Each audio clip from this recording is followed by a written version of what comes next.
Assalamualaikum warahmatullahi wabarakatuh. Sobat Muslim yang dimuliakan oleh Allah. Semoga Allah senantiasa melimpahkan rahmat dan ampunannya pada kita semua. Amin. Di dalam ajaran tarekat ada dikenal dengan istilah baiat dan talqin zikir, yaitu apabila seseorang berniat ingin memasuki dalam ajaran tarekat, maka haruslah berbaiat dan mengambil talqin zikir kepada seorang syekh yang mursyid. Adapun makna secara syariat, baiat adalah perjanjian seorang yang memiliki keseriusan untuk menempuh jalan pengetahuan ma'rifat kepada Allah melalui seorang syekh mursyid yang diyakini memiliki hubungan khusus baik secara jasmani maupun ruhani kepada Rasulullah. Makna baiat itu sendiri adalah sumpah setia dengan suatu kepemimpinan, sehingga terjalinlah suatu hubungan yang kuat antara yang memimpin dengan yang dipimpin. Dengan prosesi baiat, maka terjalinlah ikatan hukum berupa hak dan kewajiban, serta tanggung jawab atas kedua belah pihak. Baiat lebih merupakan pernyataan komitmen spiritual secara formal di depan mursyid untuk menjalani hidup yang benar dan lurus.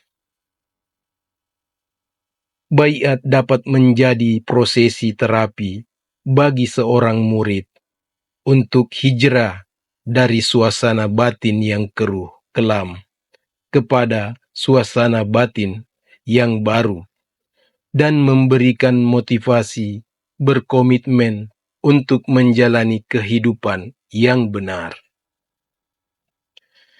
Pada hakikatnya, proses baiat di dalam ajaran tarekat adalah merupakan suatu yang amat sakral, karena dalam proses acara baiat itu, seorang syekh mursyid menanamkan cahaya nur zikir yang ada di dalam kolbu mursyid ke dalam kolbu seorang murid, yaitu berupa energi spiritual nur ilahi dari mursyid. Dan diyakini bagi pengamal tarekat bahwa dalam proses acara baiat itu adalah dipersaksikan oleh sekalian para masyaikh ruhaniyah silsilah tarekat, dan juga disaksikan oleh Allah dan para malaikatnya.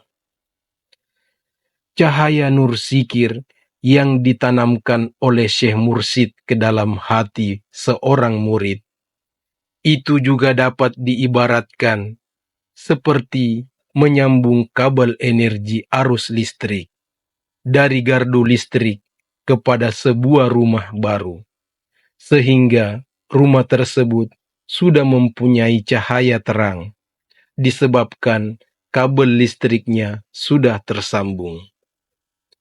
Begitulah perumpamaan baiat di dalam ajaran tarekat, dalam artian agar pertalian sanad silsilahnya dapat bersambung terus hingga sampai kepada Rasulullah. Sebagaimana sabda Rasulullah, apa-apa yang ditumpahkan Jibril ke dalam dadaku, maka kutumpahkan ke dalam dada Abu Bakar. Berbaiat untuk berlaku taat kepada syekh adalah merupakan perintah syar'i dan sunnah Rasulullah. Meskipun seorang itu telah beriman terlebih dahulu, karena baiat merupakan pembaharu janji setia, serta penguat jalinan kepercayaan beragama.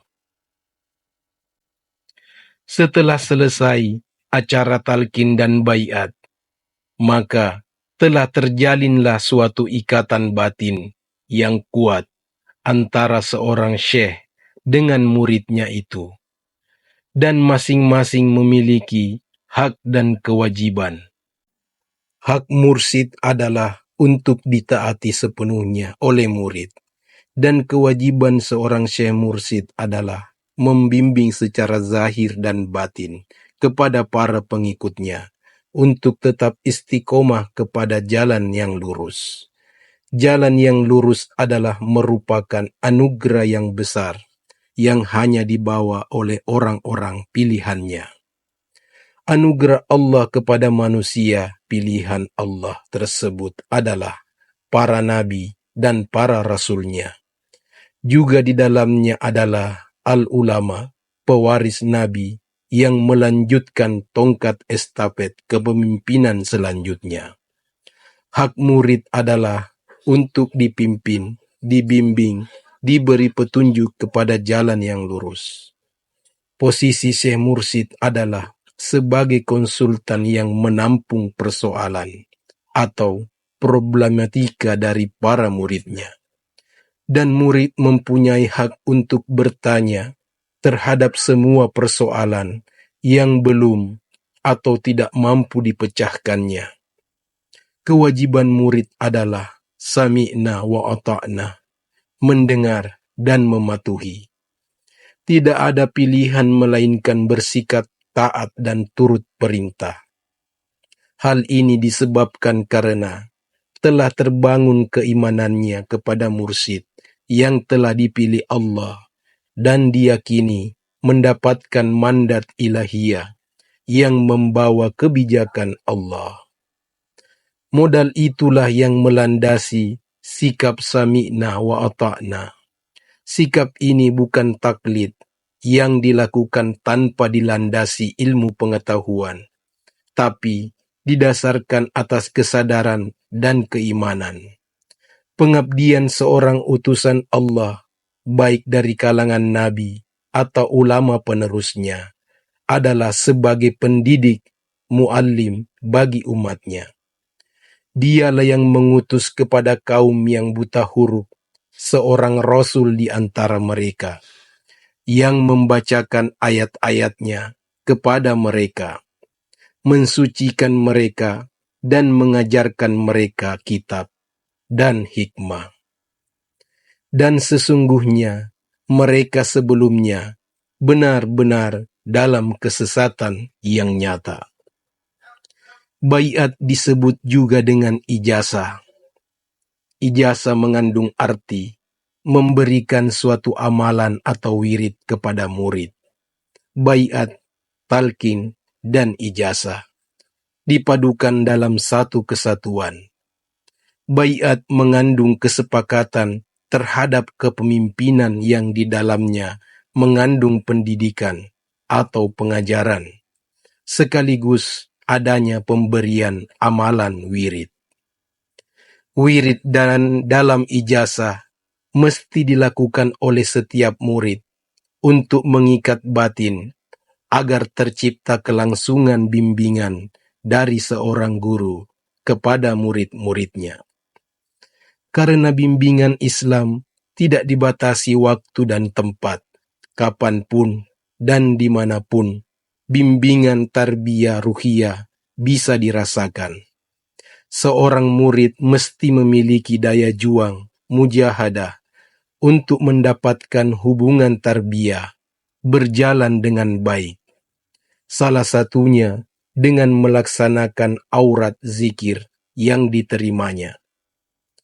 Apabila seorang mursyid dengan tanggung jawabnya senantiasa memperhatikan keselamatan dan kebahagiaan murid-muridnya di dunia dan akhirat, dan Allah memberikan kekuatan berupa nur ilahinya, kemudian muridnya melakukan mujahadah dalam aurat ijazahnya, maka akan tersambunglah hubungan tersebut.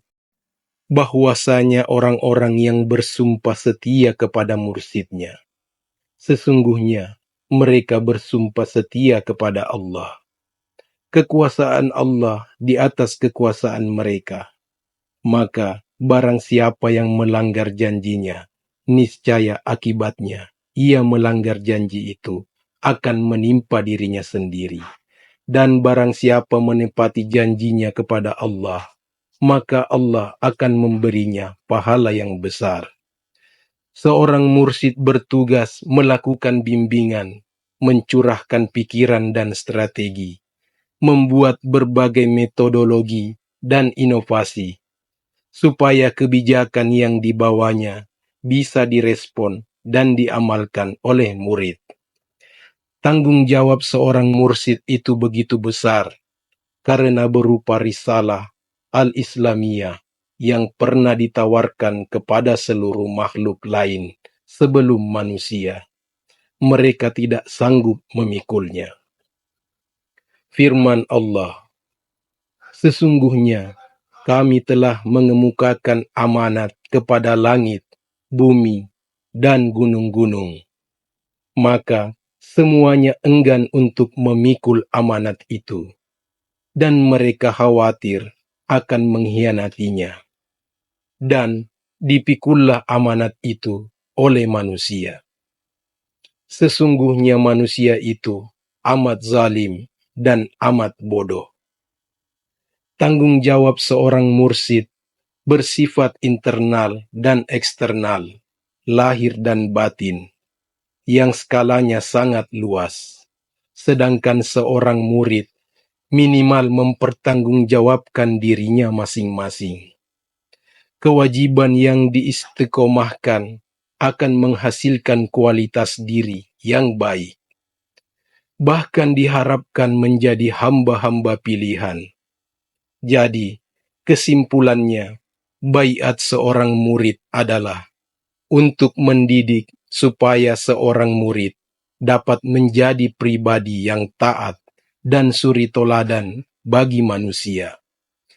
Karena murid yang telah berbaiat akan mendapatkan bimbingan lahir dan batin, mendapatkan wawasan ilmu keislaman yang luas, pendalaman dan penghayatan tentang agama dalam bidang ilmu syariat, tarekat, hakikat, dan ma'rifat, sehingga membentuk menjadi pribadi-pribadi yang berkualitas, serta menjadi contoh suri tauladan, penerus misi Rasulullah bagi umat manusia.